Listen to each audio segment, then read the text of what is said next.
the lesson I would say is if you love something, if you're passionate about it, and you think you can make a go of it, then do your research. Look into where whatever that passion is coming from, whether or not it's manufactured in this country or a country, or is there a way for you to create a manufacturing in this country?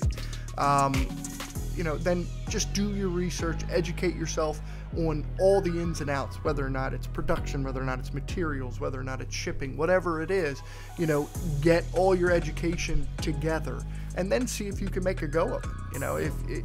What do they say? If you do what you love, you never work a day in your life. Yeah. So that's completely wrong.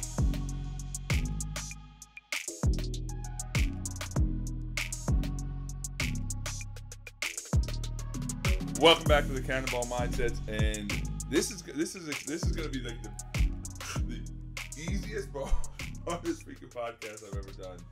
I'm sitting with somebody I know better than anybody I've ever interviewed, and it's going to be a great podcast. And the reason I know that is because you didn't even have to read about me. No, I didn't. I already know everything, and I know most things. But we've already recorded this once. Part two. Part two. Yeah. Part two. Unfortunately, part one doesn't exist, or at least it does. So, I'm sitting with Steve Strauss, entrepreneur, father, husband, business owner. I don't even know how many business you own. Like every day, like, I opened a new business. So, multi-business owner. Unfortunately, a Carolina Tar Heels fan. And the story is that about a month and a half ago, Steve came up. And we recorded a great podcast, and I thought I could set the equipment up by myself. I was like, you know what, I'm going to save a couple dollars, and I'm going to set the equipment up by myself this time. It's Steve. We're just Steve. Nobody cares. We're just going to jam. We're just going to talk, and I'm like, we get done an hour and a half long podcast. It was awesome. Like Morgan was in the next room, and she's like, "Gosh, I heard some of that the talk. It was really great.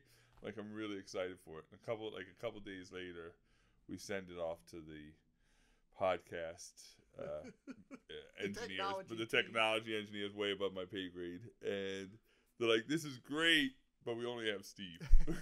So it was like, you should have just aired that. We should have. You could not hear anything I said because one mic was working and one mic was not. So thanks for coming back. And I know it took a little time for you to get back up here because of your 17 jobs you have. No, I had knee surgery. Oh, that's right. I forgot. Is that a sign you're getting old when you have knee? No. It wasn't hip surgery, so I guess that's pretty good, right? And it wasn't full knee replacement. But with the sign of me getting old is I tore my ACL 20 years ago. But I re-aggravated it playing soccer with the boys. So I decided to get it fixed. So it's not even like a great story, like you were dodging grenades or like you were doing a ultra marathon or something. Nope. Nope. I was playing soccer in the driveway with the boys and stepped wrong. And that was the end of it. That was it. And down goes Frazier. Yes. How long were you down? Like, did you have to crawl back into the house? No, I just laid there and the boys all, "Dad, get up. Dad, get up. The game's not over." I was like, "Give me a second, guys." And then luckily Chrissy walked out and said, "What are you doing?" So I was like, "I hurt my knee again." We need to get you one of those life alert things. Like I've fallen and I can't get up. That's awesome. So now so the surgery. So what kind of surgery did you have? It was they repaired my ACL, and I don't understand this, but they said my meniscus was flipped upside down. Of course. So they went in and cleaned that up and got that all squared away. So I'm 12 weeks in rehab, and then after his words, after 6 months, I can release you to full contact sports. I said, I don't know, what do you think I'm doing? Right. I'm 40-something years old. Your days of playing full contact sports are yeah. But you can play soccer in the driveway again. Yes, I can play soccer, and Jake, my oldest, keeps asking me to take him skiing, so I can go do that now. So have you ever been skiing? Yeah, back when I was in 8th grade. Yeah. Somebody just asked me it was something I didn't know about you, whether you ever gone skiing. But all the years we lived together and we hung out, we never went skiing. Like, we never even had a conversation. It was too cold. It's like look at those idiots out there. It's coming down. Like, it's cold. Don't they know it's warm in here? I couldn't hold my beer. Somebody said, "Well, Chad, you should go skiing." Actually, I was with a client in Mississippi yesterday, and they rent a house in Aspen for a month. and they go skiing every day, and this house evidently is right on the slopes, and like, you should come skiing. I was like, oh, I've never been skiing. Oh, you'll be fine. You can take lessons. And immediately I had like this vision of me on the bunny slopes with like 5-year-olds. Get out of my way! Get out of my way! I'm 6 feet, and I was like, you know what? Forget it. I'll go. Is there a hot tub? They said yes. Is there beer? They said yes. I'll sit in the hot tub. That's perfect. You guys go out skiing. I'll hang out. I'll watch. I'll take a nap, and then we'll get up and do whatever. Oh my god, it's so funny. So anyway, so let's get back to what I don't even know what the hell we were talking about. So, I asked you to be on because obviously we've known each other now for 40 years? That can't be right. It's about 37, 38 years. 38 years. Elementary school. Oh, wow, 38 years. When okay. you used to pick on me. That's not all right. That's not true. But 38 years. Yeah. So we've known each other for 38 years. It's a long time. Our relationships have been crazy, crazy to say the least. A lot of trips, a lot of exciting memories, and one of the things I realized as I started doing podcasts, and I own my own company. I own one company. One. And I struggle in managing this one, right? Oh, come on. Thank God for Morgan, because I would. There's no way I could handle this. But you own. Let's see. You own Sign Central. Yes. Sign Central is a huge sign company. It does a lot of production and installation of signs, commercial signs, real estate signs. Yeah, we're going to talk about that a little bit, because that really, if it wasn't for that company, I'm not sitting here today, and we'll talk about the connection of that. Then you own Strauss and Company. Yes, which is just basically an installation company. An installation company of the signs you make, right? Yes. Of course, because why wouldn't you start another company to install the signs you make? Well, that's how the rich get richer. Right? Technically, Strauss and Company does some of the stuff that it keeps us, out of the lines of vision of the State Highway Administration. Oh, I got you now. Okay. Then you own Infinity Pins. Yes. And this is a pin. I'm wearing one of your pins now, a lapel pin, and you make pins and medals and challenge coins and huge. And this is a passion project, like a passion business for you, right? that's a job of love, actually. I started the company basically because I traded Little League baseball pins. We're going to be 30 years. In 2019, it'll be 30 years. And I just got tired and fed up with the prices other companies were charging.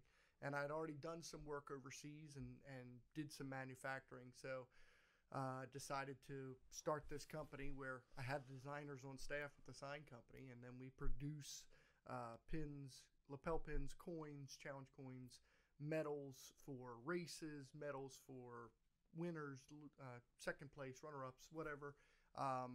Lanyards, we do lanyards. We can do patches, embroidered patches. Yeah. So a little bit of everything. Yeah. So let's talk about that, because then we'll get down to the security company, NOLA the home building company, or the home development company.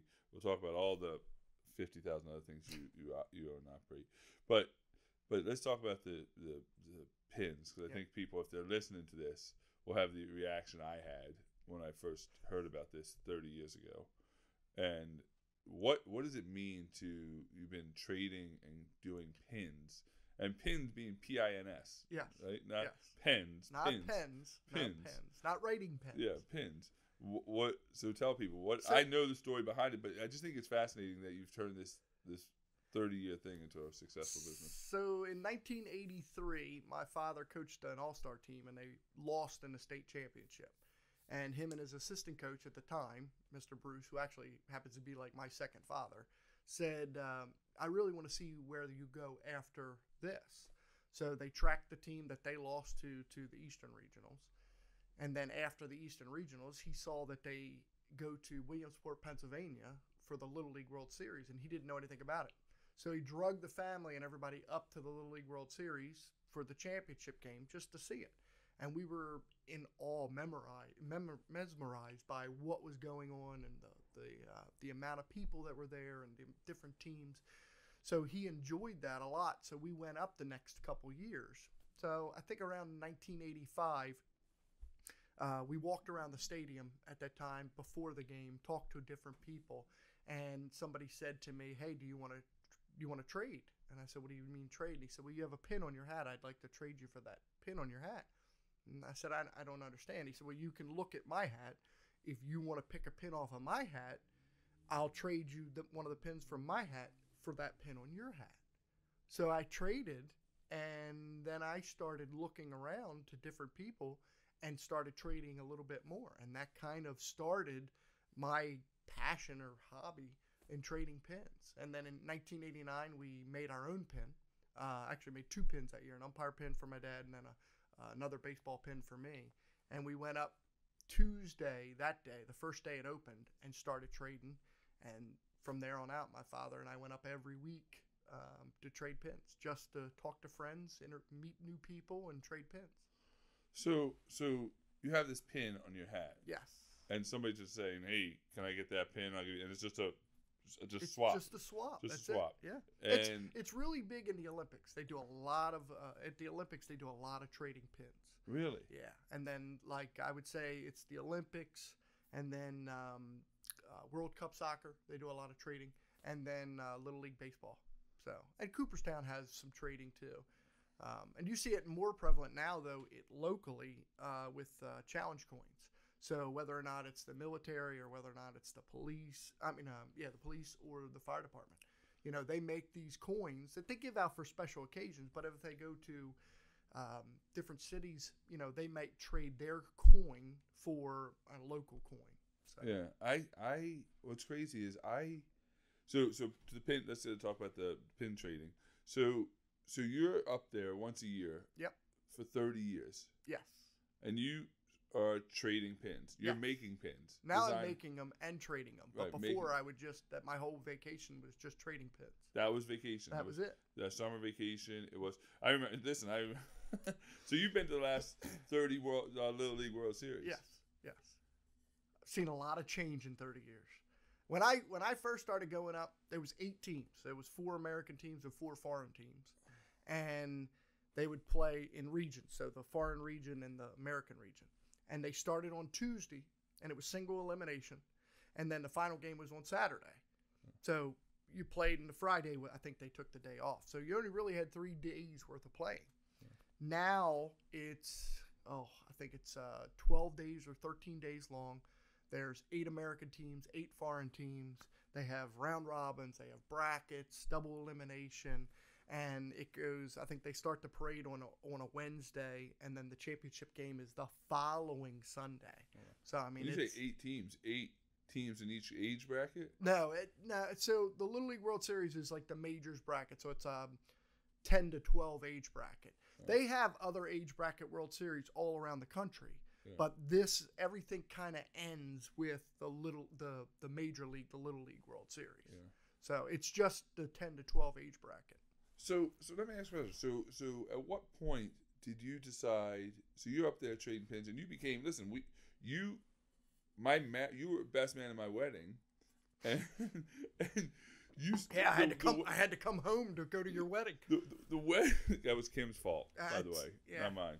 But you literally went up to the Little League World Series, traded pins, watched some games, came back for the wedding. I never watched games. I just traded pins. Really? Yeah. It was a streak of like 20 years that I never watched one game. I just traded pins. That was it. And then, yes, your wedding, I went up on Sunday. Actually, I went up on Monday, traded pins until I think it was Friday evening, drove home so that I could go to your wedding on Saturday. Yeah, that's crazy. So at what point did you decide that you would go to stop buying other people's pins? I know you made your own pins, but start making pins for people. I'm saying this is a huge business for you, and it's growing and growing. And so about 5 years ago, I started tooling with the idea of designing our own pins and making them overseas, because with the sign business, I was already making flags overseas, ordering, different types of flags, whether it was logo flags or flutter flags. And I reached out to the 2 vendors I use and said, hey, do you know anybody that does this? And I sent them some pictures, and they gave me a couple contacts. Each of them, I think, gave me 1 or 2 contacts.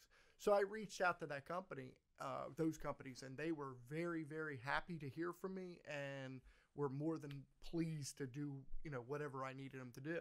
So I sent them some of the designs that I had already had and asked them for some price quotes, and the prices came back significantly less than what I was paying in this country.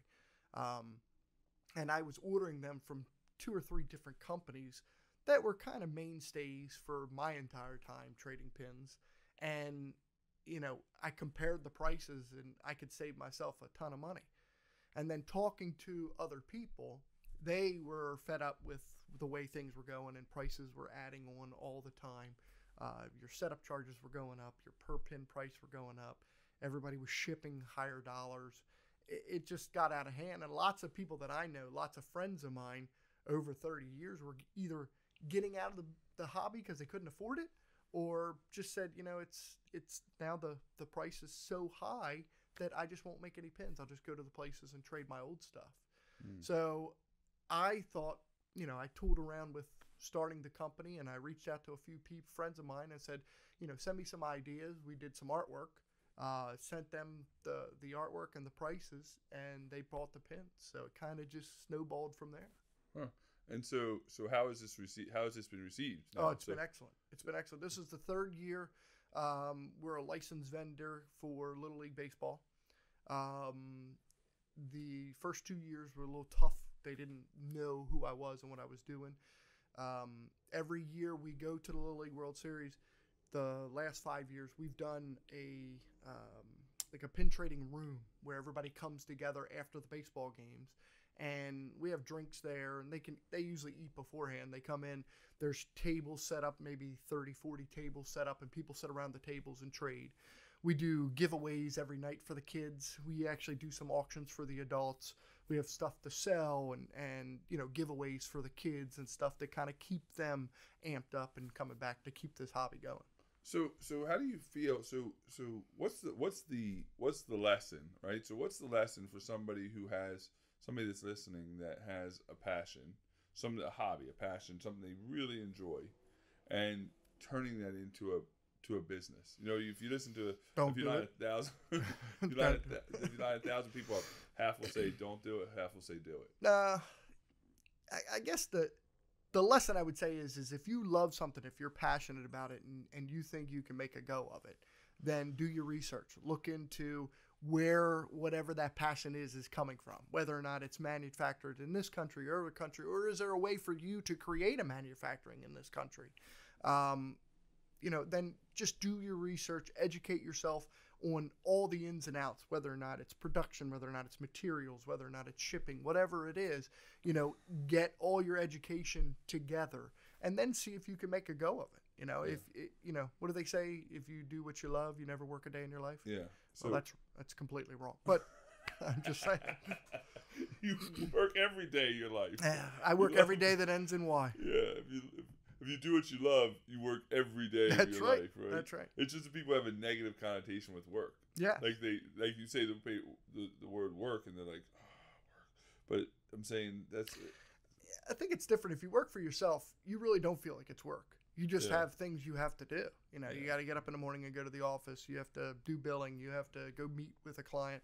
It's not necessarily, I don't consider it work. I don't consider, I argue with people all the time. They're like, well, you work all the time. I don't consider it work. It's just stuff I have to get done, And the other thing is people say, don't you feel stressed? I really don't feel stressed. Stuff that has to finish. You have to complete. That's because you're rich as hell, and that's rich people never Dude, feel stressed. That's got to be the truth, listen, right? If I had your money, I'd burn mine. So rich people don't feel stressed. Such another misnomer. No, they say money can't buy happiness, but money can buy beer. And beer makes me happy. That's right. So all right. So that's the pin company, and I think that I'm wearing one of your pins now, and it's amazing. I'm saying that what you're saying about Challenger coins and lapel pins. This was years ago. I was working at a hotel. I was managing a hotel in Philadelphia, the Lowe's Hotel. And we were the host hotel for the Republican National Convention. We had all these people coming in. We had the president come in, former President Bush, and this was when his son, George W. was running.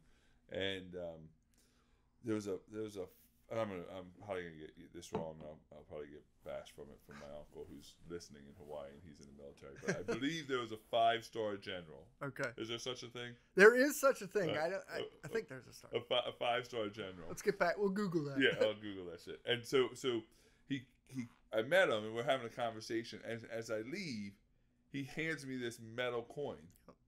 Right. Right. And I'm thinking, okay, well, this is interesting. Like, it's a keepsake. Like, it has his name on it, had some stuff on it. I didn't understand what the hell it was, right? So I just put it in my pocket. And it wasn't until years later, like literally in the last probably year that you started this company, that you explained to me what Challenger coins are. And what is it? Now, I hope we don't get bashed for this, because I think I'm wrong. I think I'm right. But so Challenge coins started in the military years ago. And from what I have read and from what I have talked to people is Challenge coins were made.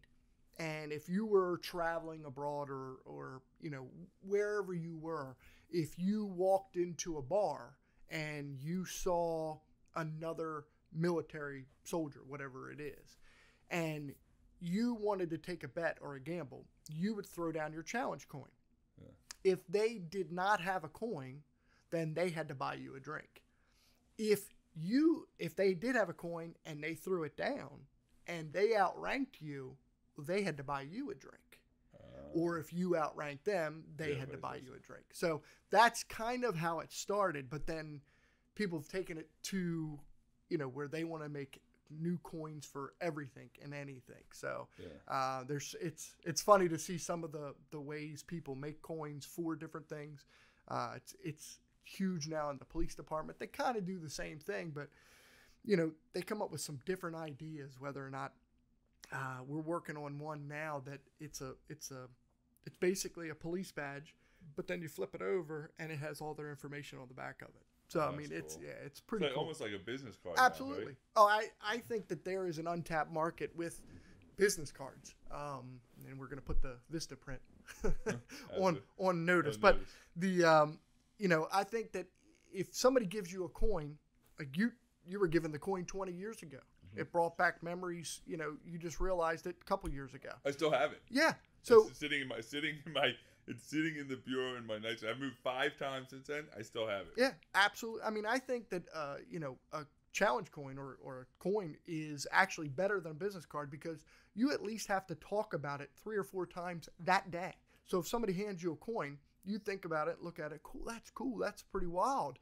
So you go back to the office, you set it on your desk, or you show your boss, or you show your workers and say, hey, look at this. Look what somebody gave me. This is their business card. That's pretty cool. Then when you take it home, you show your wife, you show your kids. You've talked about it 3 or 4 times. So that person is relevant, stays in front of you the whole entire time. Yeah. That's exactly what you want as a salesperson. Yeah, that's exactly right. Where a business card, most of them end up in the trash. Absolutely. With technology nowadays, they take a picture of it and all the information goes to your phone and you throw the business card away. Yeah, for some reason, I don't see people with. Again, I still have. There was no sentimental value behind it. Yep. But for some reason, I just felt like you shouldn't throw it away. I just put it on my dresser, and then my wife was like, "Oh, this probably is important. You should, so it's always stuck around." Yeah. That's awesome. So you have this pin company, and you do all these things, but this is your passion company, whatever you call it. This is not you have other businesses, and the one that has sparked all of this or started all of it was the sign company. Yeah, I started in the sign business July of 1996, and I can't remember the day or the date. I remember the day though. It was Friday night. I was getting up because what started me was putting up signs on the weekend. So a lot of the builders have models or sales centers. So I worked for an attorney that had the company that would do, put up the signs on the weekend. So they go out on Friday night and put up signs. And then on Sunday night, they take them down, and all the signs lead to the model or the sales center. So I asked him how I could make extra money. He told me about this. And I started in July, and it was the night of the Olympic bombing in Atlanta. And I'll never forget that, because I turned on CNN, getting dressed at 1 o'clock or 2 o'clock in the morning to go meet the guy that I was going to train with. And it was all over every news channel about this bombing. And so I started putting up the signs. And what I asked him was, how much money can I make it? He said, it depends on how much you want to work, how hard you want to work. And I said, well, I want to work hard. And he said, well, let's see, get started with this, and then we'll go from there. So the guy I started with was he was doing 180 signs a weekend, which you got paid $1 a sign. So I got $180 for the weekend. And these are the signs that you put in the road. Those directional signs say model home left or model home here. Yep. Home with a pool or whatever. Yes. They're wayfinding signs that lead people to the models. Yeah. So I started that. The first weekend, I did it myself, 180 signs. It took me about 6 hours. I cussed, I screamed, I hollered. All I lost was time, but I thought it was a waste of time. And then fast forward about 4 weeks later, I was doing the same route. I was doing about 210 signs, and it was only taking me about an hour and a half. So once you get the lay of the land and how you're doing things and where you're laying things and, how you're going to load your truck for the signs and stuff like that. Yeah, once you become more efficient. Yeah. I mean, you get better at it. So then you fast forward about 2 months later, I was doing about 1,000 signs a weekend. So I was trying to up and up. The more I could do, the more money I could make. So it was a direct equation. The harder I worked, the more money I made. So I wanted to continue to work that hard. Yeah, here's what's crazy. So I was there through all of this. Right? I was there through all this, and we were. So this was 97. Yeah, August 1st of 1997 is when I first started the company. So in 97, right, we were 22 years old. Mm-hmm. Is that right? If I did. I was 23, but yes. Yeah, you're older than me. Yeah. Only about 6 months, dude. Let's not get crazy. So you're older than me. Just want to make sure you said that. So I was there. Yes. And I remember you saying, "I'm going to go put signs up." And I'm thinking, "What?" Now I'm working in a hotel. Yep. I have no money because I'm blowing it all. I have no future. Literally, I can't see beyond the next Saturday night, the next beer, the next woman I can hit on. Right, that's it. And you're like, what else is there at 23? I'm going to go put up signs, and the signs had to go up on a Friday night. Yeah. Come down on Sunday. Yes. Right. So I'm like, well, what are you talking about? You're gonna go put up signs on a Friday. It's Friday night. Like, we're 22 years old. We're gonna go hang out in the city. Right. This before we even lived in the city. Yeah. We're gonna go hang out in the city, and now you can't go hang out with me because you're gonna put up signs. This sounds crazy.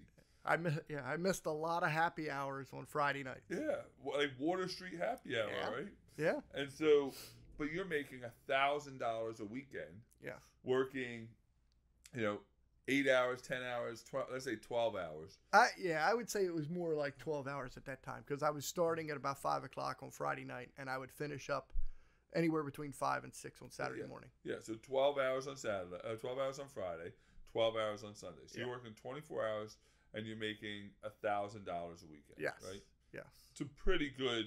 It's pretty good income. Yeah. Good income, right? And it's 52 weeks a year. Yeah. I mean, it's great reoccurring revenue. Yeah. So, and you're working you were working other jobs. Well, yeah. At that time, I was doing the directional signs. I was working for a title company that did closings, and then I was only working for them part time, and then I was doing internship at Merrill Lynch for I think 2 days a week. Yeah, you're nonstop working. Yes. Nonstop working. And so here's what's crazy is, and I did it for a little bit, right? I'd go out with you on, but this was brutally painful. What, to watch you swing a mallet? Yeah, that's right. Bad, I was so afraid you were going to hurt yourself that first night. I'm like, you're like, no, and I think I actually started in the winter. You did. And the ground was frozen. Yes. I'm like, this shit is ridiculous. Yes. This is not for me. Rain, snow, sleet, or shine, we're worse than a mailman. Oh, but if you, like, for any person that wants to know how do you get to where you're sitting, where you own 5 companies, where you're financially secure, where you're, you have really do have a life of abundance. And I'm not talking about wealth. I'm talking about you have a great wife, great kids, great house, great everything, right? It goes back to the guy who's swinging the mallet at 2 o'clock in the morning when everybody else is at the bar. Yeah. Right. And again, further along with that, I remember. So we move in together. Yeah. In downtown. Actually, Baltimore. it was that May. That May, right? We move in together. You buy a house. You're 23, 24? Yeah, at that time I was 23. 23. You buy a house. Yeah, we strategically positioned the house that we bought. Right. a block and a half away from the bar that we hung out at. Every day, right? Now, meanwhile, that guy that owns that bar now is a multi-millionaire, like 100 times over. I just said to Chrissy 2 weeks ago, I said to her, man, if I had to do it all over again, I would put money behind Mark. Yeah, right. Yeah, because I thought signs. Yeah. It was so anyway. So you're 23. You own a house in downtown Baltimore. Yeah. A row house in downtown Baltimore. In a nice area in Federal Hill. Yeah. I am working at a hotel. Yeah.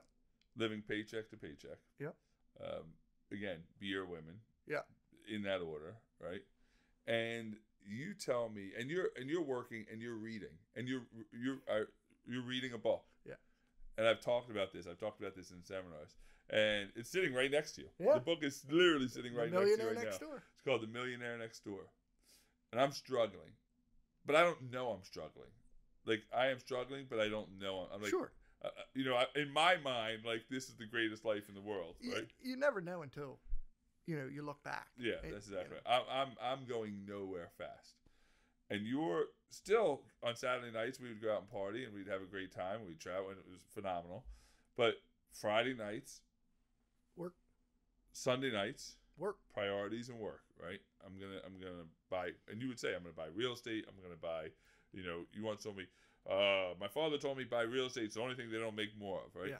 Yeah. And this is 23 years old. And then you're reading, like we'd be at home before we'd go to the bar and you're reading books. And I remember this as clear as it was, as if it was yesterday. You say, Chad, I want you to read this book. Yeah. It's called The Millionaire Next Door. I bought you a copy. And how long did it take you to read that book? I just read it when I was 43 years old. I just read it last year. You gave it to me 20 years ago. And here's the crazy thing. Is like, I thought you were the biggest idiot in the world for wasting your time reading a book about the millionaire next door. Because it didn't fathom, like, what possibly are you going to learn from reading a book called The Millionaire Next Door? And you're like, no, Chad, listen. Read the book. Do what it says. This is what you got. And I'm like, you're wasting your time. Like, like we could be at the bar right now, and you're worrying about going out and putting signs up and reading books. And you're like, Chad, read the book. I'll give you a route. Because at this point, then you start, like, at some point you became like a manager of the route. Yeah, right? it's so from 90. So it was July of 96 till the end of July of 97. I was working for somebody, and then they had come to me in the beginning of July of 97 and said, "Hey, do you want to buy into this? We have a franchise down south that's going nowhere fast. Do you want to get in on this?" So for the first year I worked for somebody, and then I was like, well, this is all I got to do is put up signs, and manage other people to put up signs. Might as well do it. So August 1st of 97 is when I started the franchise down south in Southern Maryland. And, they had already had, the funniest thing about it was I got a list of all the home builders we were doing, all the apartment complexes we were doing, all the communities we were doing. And then I got a list of all the installers that were working for us. So I called all the installers and I would get, I gave that up. I quit that 3 weeks ago, or I haven't done signs in 6 months. So I started trying to figure out who was doing what. And at the time, it was really, really difficult because not all the communities were covered like they are today. So on Saturday morning, the phone would ring and say, "Hey, this is Jay from U.S. Home. I'm over at, X, Y, and Z community, and we don't have any signs up. Where's our signs?" And I'd say, "No problem. I'll get right on it. I'll figure it out." And I'd go to my list and look and say, okay, Jim is supposed to be doing that route, but he quit 3 weeks ago. So I'd pick up the phone. I'd call the number again. That was before we'd have caller ID. So I'd ask them for their name and number. I'd call, say, "Hey, my wife and I are thinking about coming out to look at your community. Can you give me directions from Bowie?" And they'd say, "Oh, sure, yeah, come down 301 and take 214 East and yada, yada, yada." I hang up the phone. I'd drive down there, find a community. Then I'd backtrack out, put up directional signs leading to the model, and go in and say, "Hey, I'm so sorry. It won't happen again. I don't know what's going on, but we'll get it all squared away." And that meant that next weekend I was doing that community now. So now you, and so you at that point you're like, Chad, you don't have any money, right? Even though you're working, you're blowing all your money.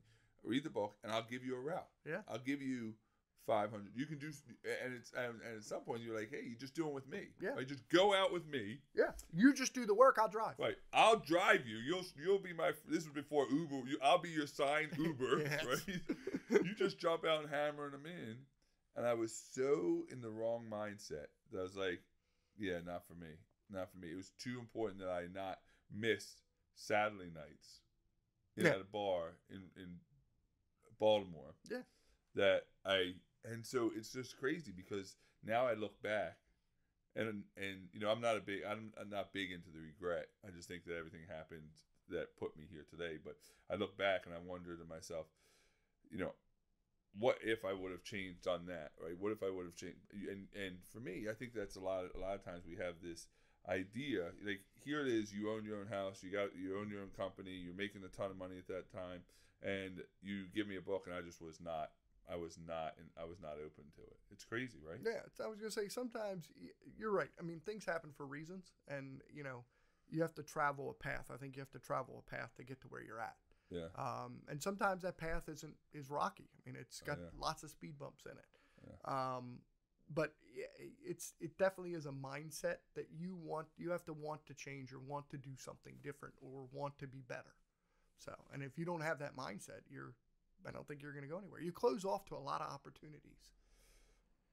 Yeah, for me, I've known you for 37 years, right? And I don't know if you've had that mindset, right? Like I don't remember you going through. I'm saying from the early days, you were working at a freaking gas station. I was working at McDonald's. Like, I always worked. Yeah.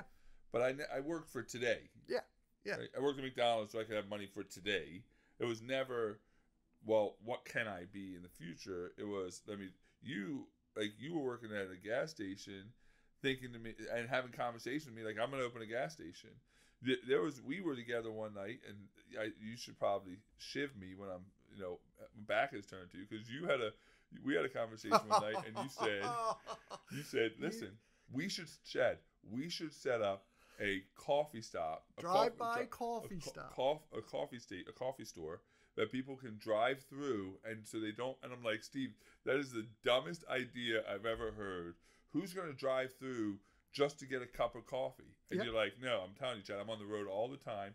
If we could just coffee, just right off the highway, pull in, buy coffee, and I had it all set up. We just have cups, lids. You have the dispensers behind you, and I didn't even think about a shack or anything. I was thinking about setting up a table at the bowling alley that was right down the street on Fort Smallwood Road. You have the tables, you have your coffee dispensers, you have your cups, your lids, and you charge $1, just $1 for a cup of coffee. So you do you put the coffee in there, and you hand them a bag. You got a stir, you have creamers in there, you got salt, sugar, equal, whatever it is. And you made fun of me so bad. Now people pay $5 for that coffee, right? Yep. But that was always your mind. Your mind was always in you were born this guy who wanted more, wanted to, right? Yes. I always, it's a good thing to have and it's a bad thing to have. Is I always want more, not more stuff, but I just want more. I want more opportunities. I want more options. And even today, I look at different things and wonder, what if I would have done this? Maybe I would have been at this angle, or maybe I would have been at this situation. But I always continue to look where the open door is, so that I can try to go through that door. So what's the benefits? So the benefits of that mindset are what? Like, what obviously gives you what you have well, now. The benefits, I think you're always growing. You're always educating yourself. You're always learning whether or not it's a process or, any materials or how things are made. It is a problem, too, because you never rest. Your mind is always tired, or, I'm always tired. Because you're constantly trying to reinvent yourself, or you're trying to do something different. And, it's tiring. Oh yeah. I'm now, next week will be my second full year. I'll be entering my third year running my company. And it is exhausting. Mm-hmm. Mm-hmm. It is, and I'm not talking about, like, listen, I love getting on planes, and I love going to the seminars, and I love doing the keynotes, and I love doing the podcasts. Unbelievable. But that's not what I'm talking about. Is exhausting.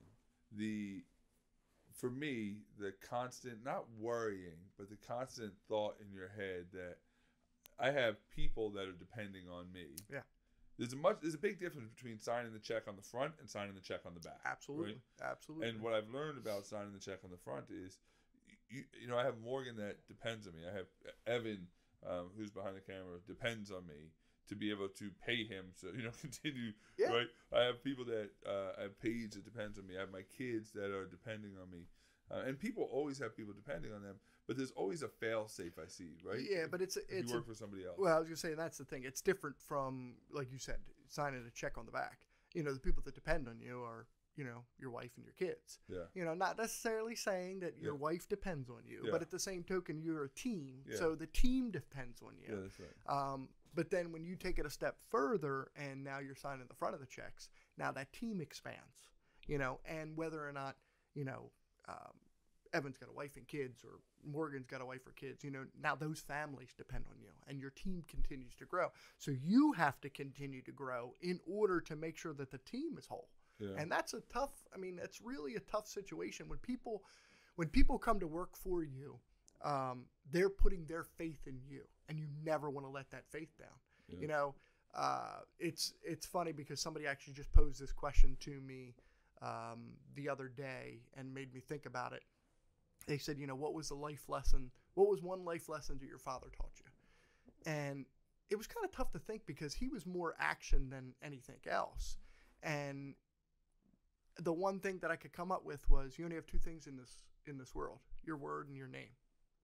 You don't want to break either one of them. Yeah. And listen, your dad was the epitome of both of those, right? So your dad, let's talk about that, because I think one of the greatest leadership stories, one of the greatest stories. Listen, I practically lived at your house as a child. Yes. Yeah. You did her. We were always setting a place for Chad. I honestly believe, and I was thinking about this today coming in because I knew we were doing this podcast. I honestly believe that I ate dinner more at your house than I did my own house in my life. Yeah. I would say that. Yeah, because you were, especially in high school. Yeah. Before basketball practice or after basketball practice or games, you were always at the house, and if we played well, we ate the same thing, whether it was pizza or fried shrimp or whatever it was. But yeah, you were always shrimp because your dad was a seafood sales guy. Yeah. There was always shrimp. There was always we were poor. We weren't having shrimp. We go to Steve's house and we get shrimp. We were the test pilot for whether or not whatever he wanted to buy. So. Oh my gosh, so good. So great story about your dad. Is when he was your little league coach. Yeah, when I was 14, he was my coach, and at the end of the season, they had to pick an all-star team for a 14, 15-year-old all-star team. So he was going to have tryouts. So we had tryouts for 2 days, and we had talked I changed the story up, but we'd talked about it prior, but the 2 days tryouts were over, and I remember he gathered all the kids together and said, thanks everybody for coming out. I really appreciate your time and your effort. What I'm going to do is tonight I'm going to make phone calls, and if you receive that phone call, you'll be told when and where the next practice is going to be, and that's how you know you make the team. If you don't receive a phone call, I'm sorry, you didn't make the team, but maybe next year if you work hard, you can make the all-star team. So that night we went home, and my father sat at the kitchen table, and he had the phone pulled in front of him. He had the list of the names, and I walked between the basement and my room and ran upstairs and went to the kitchen several times that night, waiting to be told when the practice was going to be. And then at the end of the phone call list, he said, you didn't make it, right? Yeah, I figured it. So yeah, my father cut me from my all-star team. Got cut by your dad. Yep. What was the I'm saying, what are your friends saying? I wasn't a baseball player. I was around, but I definitely wasn't an all-star team. The funniest thing I'll never forget, I know you know these guys, Earl Connell and Andy Sobrowski. And I'll never forget, Earl told me later. Dad shows up the next day for practice, and everybody's running around, and Earl said, hey, Mr. Fred, where's Steve at? And Andy said, yeah, where is Steve? And my dad said, he didn't make it. Earl looked at Andy and said, holy shit, he cut his own son. We better play hard. What's the lesson there? I'm saying you listen. You had a great relationship with your father. Yeah. What was the lesson? Actually, you know what? I used to say differently. The thing that I look at it now is the lesson is actually true love. He loved me enough not to put me on that team because I wasn't as good as the other players. And if he'd have put me on that team, it would have only been because I was the coach's son. And it would have been an embarrassment for me, not for him. It would have been an embarrassment for me that I got to be on a team that I didn't deserve to be on a team. Yeah. So out of true love, he decided to show me, you are going to take bumps and bruises along the way. Nobody's going to give you anything. You have to work hard for it. And I think that's what it was. He taught me that was true love, that I needed to work harder in order to earn my way onto that team. So such a great story. And I think there's not a lot of parents. I as you tell that story, and I've heard that story a lot. I coach my daughter's basketball team. I have for 8 years. The travel team, AAU team, and we have tryouts for both every year. And I don't know if I'd have the intestinal fortitude to be able to cut my own daughter. Now, luckily, they deserve a spot on that team. They're equal caliber with the girls on the team. But I don't know a lot of parents that would have that love for that ability to do that. He took a lot of heat from my mom. It was a few cold dinners and sleeping on the couch. I can't believe you cut your own son. Yep. That's awesome. So listen. So now you're done putting up signs. You're not done, but you create this unbelievable company. Now that from 160 signs that first week. Yeah. To today, how many signs does your company do today on a weekend? And now you do a lot of other things. This is just the directional signs are a small piece of it. Yeah, I was going to say just the installation of the signs on a weekend. I think we're doing close to 15,000 a weekend. So insane. And there's 19 guys that work part time for me and do those signs. Yeah. Do you ever look at them? You ever look at those 19 and think, man, that was me then. That was me then, and these guys could in 20 years, because that was 20 years ago. Yeah. 20 years have their own company, and a lot of the guys though. So I got into it for earning money and doing something in the future. Some of these guys though, they get into it. They want to put their kids in private school. They want a boat. They paying kids tuition, whatever. Yeah. They're in a different mindset than I was. Yeah. The younger guys I try to talk to and say, you don't use this money to live on. Use this money as extra money. Live within your means for your regular paycheck. This is a part-time gig. So use the part-time money to invest. Some of them listen to me, some of them don't. And some of them that don't come back to me and either need more signs or loan or, whatever it is. And I try to work with them to say, you need to start living within your walls. If you can't do that, no matter how much money you make, you're never going to live within those walls. Yeah. It's gonna be. Maybe you should give them a copy of the Millionaire Next Door. Maybe they'll read it 20 years from now. 20 years from now, they'll read it. I did read it. That's good, though. I got to give you credit. And now it just took me 20 years. I'm a slow reader. But what's crazy is now now it took me a long time to have my shift, and I'm going through my own. Everybody has their own warrior march, and my warrior march has taken me a long time to get to where I am. And I'm now at that point where I want what you have, and I believe that everybody is worthy of it, and that is this life of abundance of opportunities, as you would say, or abundance of health and wealth and happiness and joy and love. But it is a long road, and it becomes it is. I think people give up on this, and we're filming this. This won't air until the new year, 2019, but we're airing it in the end of 2018. But everybody's going to set New Year's resolutions and New Year's goals in 10 days. 10 days. Most people are either going to write them down, they're going to think about it, they're going to want something different. But very few, only 7% of those people will actually act on it. Most of the people will think about it. They won't even take the time to write it down. Yeah. And it's funny because when some of the networking groups that I don't belong to now, I used to say to them all the time, they'd say, we need to grow our membership. We need to grow our membership. And I'd say to them, you got to wait 2 times. There's only 2 times you can wait to really grow your membership. Usually late August, September, kids going back to school, parents going to do something different. They need to make a change. Or the end of the year. Because the beginning of the year, people set their sales goals. They set, all their New Year's resolutions. Yeah. So you get them in. That's the way you grow your membership. But you're right. Not many people follow through because they don't want to change their lifestyle that they're accustomed to now.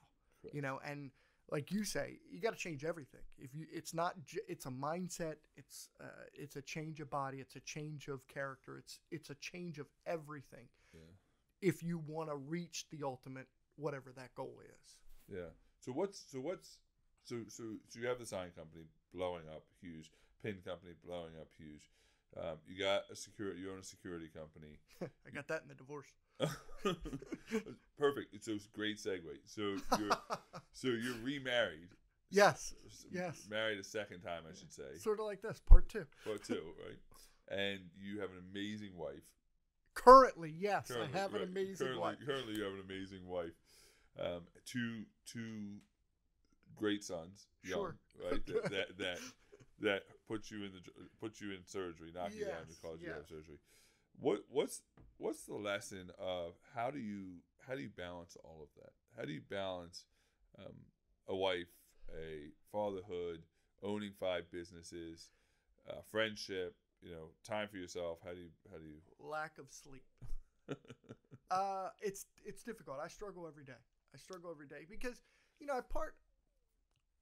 I had kids later in life. Yeah. So part of me, I feel a little bit selfish in that I want to work and do the best that I can do for whatever I'm doing. Whatever I'm doing that moment, I want to try to do the best that I can do. But realistically, I want to do the best for my wife and the best for the kids. I heard an interview one time, Jamie Dimon, they were asking Jamie Dimon, do you worry about this? Do you worry about that decision? Do you worry about this? And he was like, I don't worry about any of that stuff. And they were like, what do you mean? You're making all these big decisions. What do you mean you're not worried about that stuff? He said, you're already read up on that stuff. That you're already educated on that stuff. You look at the situation, you look at the numbers, you look at your education, and you say, we're going to make this decision, we're going to go for it. He said, whatever the chips fall, they fall. He said, what I worry about, what keeps me up at night, he said, is the decisions I make about my children. What am I doing the right thing for them? Am I raising them to the correct way? He said, those are the things you worry about. Yeah. So in this state, the balance is very, very difficult. In the winter hours, we closed our office. First time in 11 years for this shop that I backed it. So we used to work from 8:30 to 5:30 with an hour lunch. I backed it to 4:30. Let the people get home, let them have more time with their family. I pick up my youngest son from school about 5:30. And I look at the clock. Before it was like, when I get home, I get home. Now it's like, I got to leave at 5:15. I got to leave the latest 5:15 because I want to be there for him. I don't want him to have to wait for me. Yeah, that's awesome. So the idea of, you said it almost as a throwaway statement, in that a great response was, you got to basically be where your feet are. You are where you are. So if you're at work, you're at work. If you're with your kids, you're with your kids. That's a balance a lot of people struggle with. Oh, right? Yeah. Being present where they are. I struggle with it. I'm addicted to my phone. So like the phone goes off, I immediately grab it. It doesn't matter where I am. And my kids I realized over the last couple of months, my kids will give me the look. Sure. The look like, Dad, we're together, put your phone down. They don't say that. My wife will say that. My kids will not. They'll just give me the look. And I'm still trying to master it because I believe that everything is a priority. Yeah. Except what needs to be the priority is what I'm doing right now. And, it's my wife and I talk about this all the time, that the technology and social media are destroying this country. You have to be interactive all the time, whether or not you're on the phone or with the phone or whatever's going on. And instant gratitude that you get from 127 likes for a post or whatever it is, it's sad to which the way we're going. You know, there's no interaction. There is I forget the celebrity that does this, but when he comes home, wife, kids, him, the phone goes in a basket. Yeah. And you're not allowed to take that phone out of the basket until you go to plug it in to charge it or whatever it is. But when you're home, you're home. Yeah. No phones, no interaction with social media, no nothing. Yeah, I love that. I was with I was in Mississippi yesterday, and I was there for the last 2 days. And on my first night there, I had dinner with this business owner and his family at his farm in Mississippi. And we were coming back from his office, and we were going to his house, and he invited me over for dinner, which was awesome. And we get to we're riding there, and I've never been. You ever been to Mississippi? I've been through Mississippi. Yeah, there's nothing in Mississippi. This farm in Mississippi. Actually, I think we've been through Mississippi. We did when we went to New Orleans. Yeah, I think. So we're driving, and I don't see anything. There is nothing there. I was like, where are the restaurants? Like, if you want to go to dinner, where are the restaurants? He goes, oh, well, you can go down into Grenada or somewhere, and there's restaurants there. He said, but we don't eat out but twice a year. If we eat out twice a year, that would be a lot. Oh. And I thought he was joking. Like, I thought he was like, where am I, right? He goes, no, we eat out dinner twice a year. And so I don't say anything. I'm like, oh, that's great. He said, we just believe in having dinner together. So we go to his house, and they make dinner, right? Him and his wife make dinner, and his daughter is there, and one of his other sales guys are there that he invited. And I was talking to his daughter and said, yeah, if we got to go to McDonald's once a year, we felt like we were the most privileged kids in the world. He said, because it was important to my parents, and we'd start talking about dinner, that it wasn't about the money of eating out. It was about, we want to sit down, we want to make dinner together, we both enjoy cooking, and we want to have dinner together. There was no technology at the table, it was just like a real dinner. And this guy's probably in his 50s, his daughter's, in his late to mid 20s, one of his daughters, and he said, we do this every day. If whoever's home, we have dinner. Yeah. We have dinner. If they're not home and they're back from school, then we make them dinner, we leave it in the fridge, but we have dinner every night. And that's what Chrissy and I have decided to do. It's I'm a huge Blue Bloods fan, and they always have that family dinner on Sunday nights. But Chrissy and I made a pact that no toys at the table, no technology at the table. It's just the four of us, or if we have family there, that's fine. But we sit down to eat at the table, and we say our blessings, and we try to interact. How was your day? Who did you sit with at lunch today? What did you learn today? Something different. And it's funny because I could see the boys starting to understand a little bit more. My youngest always says to me, so Dad, how was your day? Even if it's Saturday night and we've been together all day. I guess my day was good, buddy. I was with you all day. Yeah. It was fantastic. So yeah, I think that I read in the book once, and I don't remember who wrote the book, that they attributed the decline of the family to people stop eating dinner together. Yeah. That if you make time to eat dinner together every day, everything changes. And I think that's just a good lesson. And I think that's a great, for you, your kids are younger. Yeah. My kids are now 14. Yeah, and I was going to say, they got so many other things. They got sports. Basketball, education. Every day. Boys. Well, they don't have boys yet. Don't start that shit. Okay. They're not 24 more years. They're more than willing to date. Just promise me I want to be there for that first date. First time a boy comes to pick up Madison or Mackenzie, please let me be there. Listen, first of all, I don't foresee that happening anytime soon. They just had their first high school party, and they came home, and they go to an all-girls school, and they came home and said, Dad, we want to have a party, and my wife, somehow, they caught her in a moment of weakness, and she says, yes, they should be able to have their own party. So they make this list, and this party list, it was the craziest thing in the world. This was strategic operations. This was hours, days, going back and forth saying, all right, here, like it was a wedding list or something, right? Well, this person might be able to come. This is on the B list. And so finally, I was out of town. I come back and I'm like, all right, is the list done? I would like to see the list before you invite anybody. They said the list is done. Now, I don't know any of the kids. I don't even know what I'm looking at. And so you're just looking for the first name, right? Are they boys or girls? First boy, right? And it's a co-ed. So this is going to be a boy-girl party, and so I get the list, and there's 85 people on this list. Oh my! And I said, I don't even know. I had at my wedding. I said, I don't even know 85 people. And it's like, and they're like, but Dad, we've come up with the fact that at least 20% of them won't be able to come, and this will get us down to about 50 or 60 people.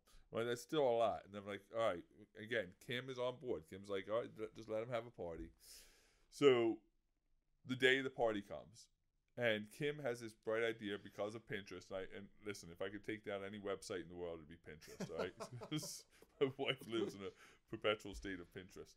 And so she goes, this is what we're going to do. We're going to have a bonfire because we have our house backstore farm, so we have a lot of land I know where your estate is. Yeah, it's so funny. So she goes, Chad, we're going to have a bonfire. It's in fall, so we're going to have a bonfire. I said, oh, okay, that seems. And by bonfire, she means we're going to get some fire pits and put them together, right? We're not like burning a house on fire, right? We're like put some fire pits together. So she orders these fire pits. They come, and she goes, but Pinterest says we should have hay bales. Well, what do you mean hay bales? And so we get 70 hay bales delivered to our house. 70 hay bales, right? Like what? Where are they at now? They're still piled up next to the house. And so she makes hay bale seats and hay bale couches and so like this thing is straight out of Pinterest. Well, she orders food. Like this is a full on party. And sure enough, these kids start showing up. And the first boy that showed up, I had this like pit in the bottom of my stomach. And I said, the boy walked in. I said, hi, what's your name? And he told me his name. And I'm just thinking, this little Eddie Haskell son of a mother, right? I see through this like Mr. Sanskrit crap, right? And I said, listen, have a good time. Enjoy yourself. Do you have any alcohol? No, sir, I don't have any alcohol. Of course, I would not bring alcohol to your house. I'm not of age. I'm like, yeah, right? And I'm like, all right, listen, I want you to go have a good time. But before you do that, I want you to look me up and down and remember how big I am. Now, go have a good time. My wife is mortified at this point because this is now every boy that walks into the party. And I realized at that very moment, my life is never going to be the same. Nope. It's going to be one. Ever. Yep. Right? From this point on, it's fear and worry takes on a whole new. I was going to say, you've changed from being on offense to being on defense. Yeah, right. I remember now me being on the other side. Honestly, Mr. What's and What's. I'm an honest guy. Yeah. I'm just nice.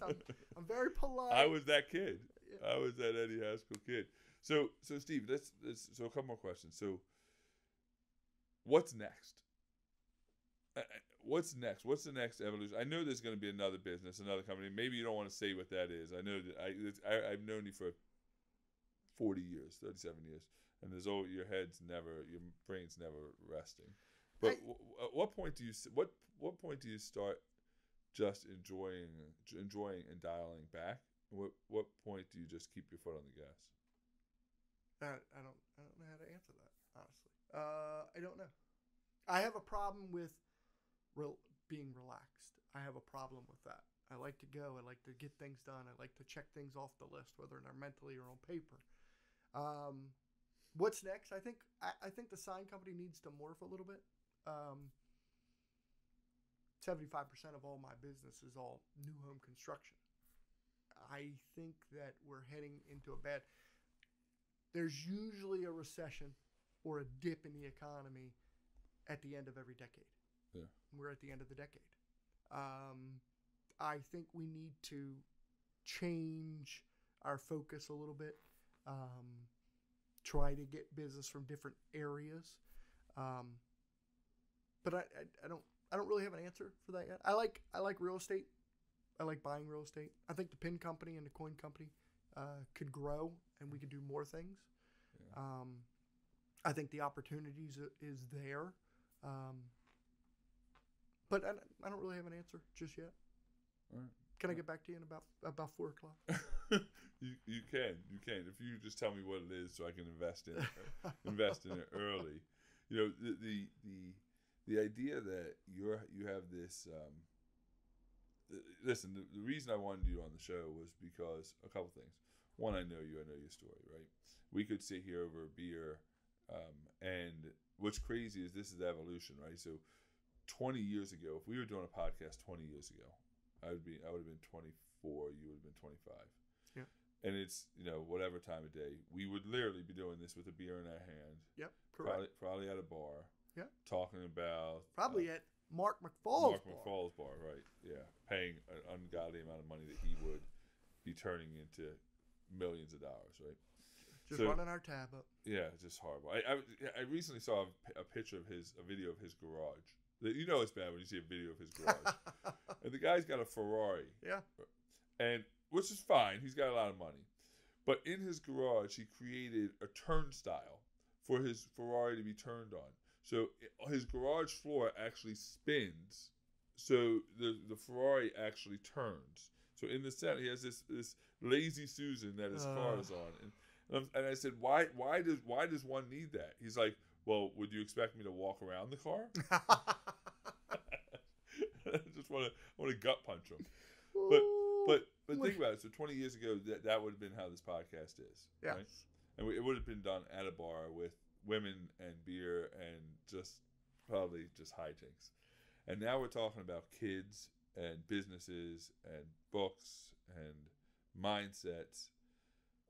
Is that the normal progression? Do you think is this what life is? You go through these stages of your life, and we're now at the stage where it's about contribution. Like, what's this stage? If the first stage was self exploration, drinking, partying, what stage is this that we're in now?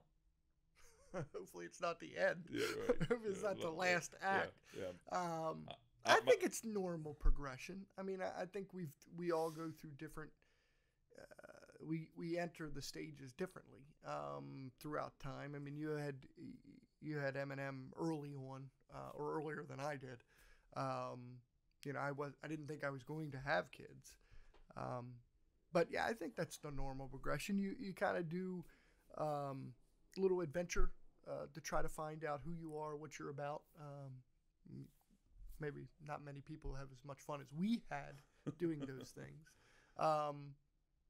But yeah, I think you do the adventure, and then you move into the, kind of settle down a little bit and try to figure out what you're doing. Maybe buy a house, maybe, get some stability, and then, you add the kids and kind of grow from there and then give back. I mean, that's what you ultimately need to do.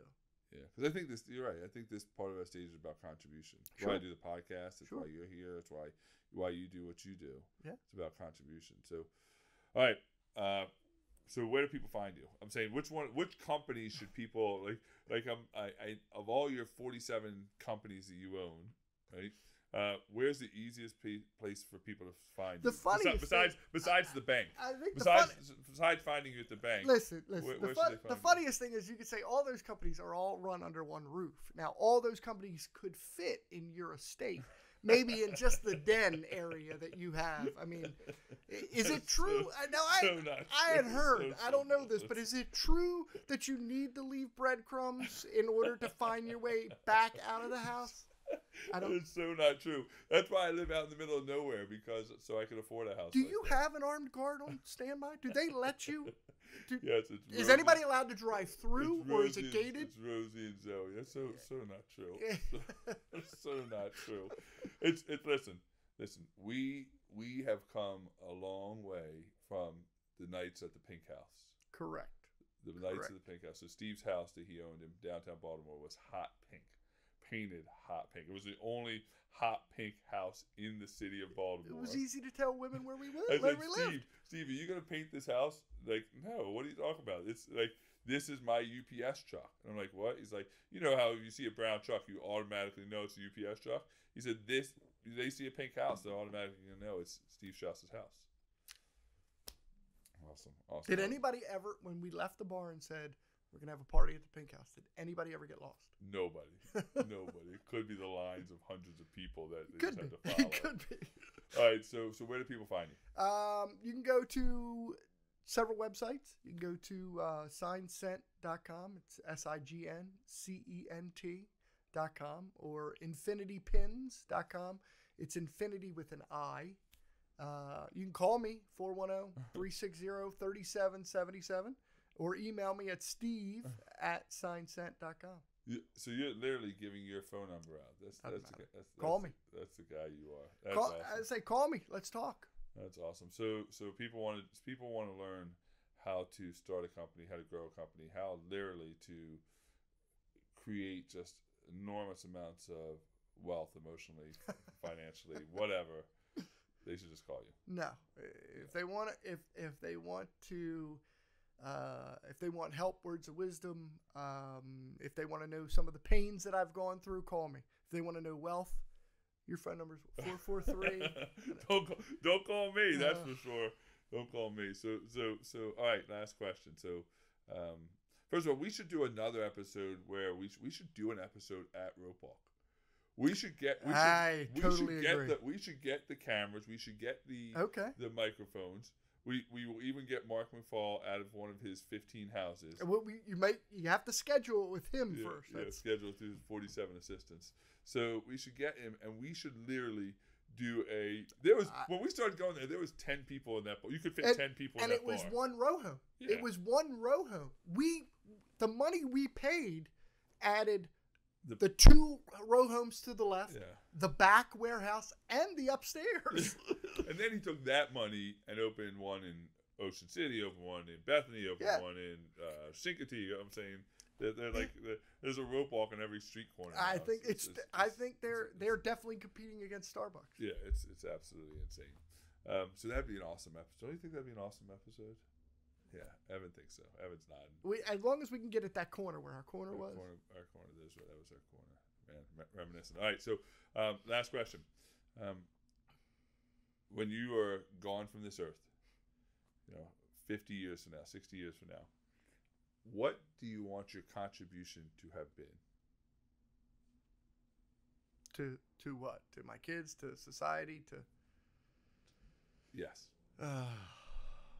To my kids, I want my contribution to be options. I want them to have options, whether or not it's going to trade school and becoming a plumber, or an electrician, or going to Harvard Naval Academy, and becoming a civil engineer, electrical engineer, whatever it is. I want them to have options. I want them to know that I'm behind them. Chrissy's behind them. We'll support them in whatever they want to do, wherever they want to go. I don't want them to feel like they have to do something. I'm not going to give them things. I'll cut them from the all-star team. I don't want to give them things. But I want them to know that the door's cracked, whichever door they choose. For society, I would hope that that I would be a roadmap for being a nice person. That you can do things and be nice. That you can gain strength and you can grow things and still be a nice person. That's awesome. What's your superpower? I'd be invisible. What is your superpower, though? Not what would it be. What is your superpower? So I think you just said it. I've never asked anybody that on the podcast. It's the first time I've ever asked that question. What is my superpower? Yeah. I think you just said it in your answer. I know. To be nice? Yeah. I don't hold grudges. I don't. No, you are. I've known you for a long time. And besides my mother, I don't know if I've ever met another individual, really know somebody that is nice to everybody. It doesn't matter who it is. I don't know if I've heard you utter really a negative word about somebody else. I've heard you say some pretty harsh words, when you're drunk, and usually they're about you. Usually about me, but I've never heard you utter a negative word about somebody. That's a pretty big superpower. I think you do well by being nice to people. I mean, it's just you treat people the way you want to be treated. But I think in this world, if you're generally nice to people or genuinely nice to people, it goes a long way. I mean, you have no idea what that person's going through, whether or not his wife's leaving her or her husband's leaving, or if the kids are sick or have an ailment, or they were in a car accident earlier that day. You had no idea what they're going through. So if you're just nice to people, it comes full circle. Yeah. All right. That's it. Listen, if you don't follow Infinity Pins on social media, follow them now. Great stuff you're doing there. I'm saying I love hook me up with some lapel pins. And if you're a salesperson, get some Challenger coins. I think that's it. I'm telling you, that's it. That's the way to go, right? The Challenger coins. I totally agree. You're gonna stay fresh in that person's mind at least a half a dozen times, where a business card is gonna get thrown away or lost. Yeah. So look up Infinity Pins. Look up Strauss and Company. He owns 9,000 houses. So if you need an Airbnb, I'm sure he's got 47 of them. But listen, I do need 2 tenants though. I have a house in Baltimore and a house in Anne Arundel County. I'm looking for 2 tenants if you're looking for a house. So if you're looking for a pin or a house, he got you covered or a sign. All right, thank you, Steve. Thanks for coming in again. Second time, part 2. I'm pretty sure Coach Evan's here. This recorded this time, right? He's nodding his head as yes. I hope so. Third time I'm going to be drunk. All right, thanks, guys.